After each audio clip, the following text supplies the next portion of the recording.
शेवटचा मेसेज. पावसाची रिमझिम सुरू होती. रोहन बस स्टॉपवर उभा होता.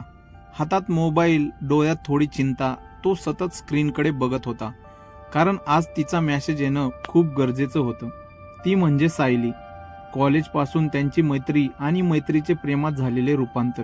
सगळं परफेक्ट होतं, पण आयुष्य कधीच परफेक्ट नसतं. सायलीच्या घरच्यांना त्यांचं नातं मान्य नव्हतं आणि एक दिवस अचानक सायलीचा फोन आला. रोहन, आपल्याला इथेच थांबावं लागेल. तो शब्द ऐकून रोहनचं जगणं थांबलं. का? त्याने थरथरत्या आवाजात विचारलं. सायली शांत होती. फक्त एक वाक्य बोलली, कधी कधी प्रेम जपण्यासाठी दूर जावं लागतं. आणि कॉल कट झाला. आज 6 महिने झाले. ना फोन ना भेट, फक्त आठवणी. पण आज अचानक तिचा मेसेज आला, बस स्टॉपवर ये, शेवटचं भेटायचं आहे. रोहन धावतच तिथे आला. पाऊस वाढत होता आणि मग ती आली. सायली अगदी तशीच, पण डोळ्यात काहीतरी वेगळं होतं. रोहन, ती हलक्या आवाजात म्हणाली. दोघं काही क्षण शांत. मी उद्या लग्न करते, सायलीने डोळे खाली करत सांगितले.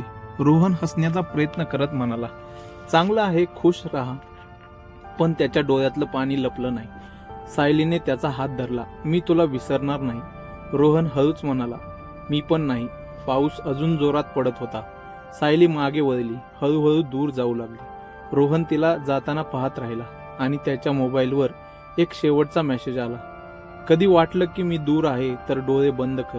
मी तुझ्या आठवणीत नेहमीच जवळ असेन.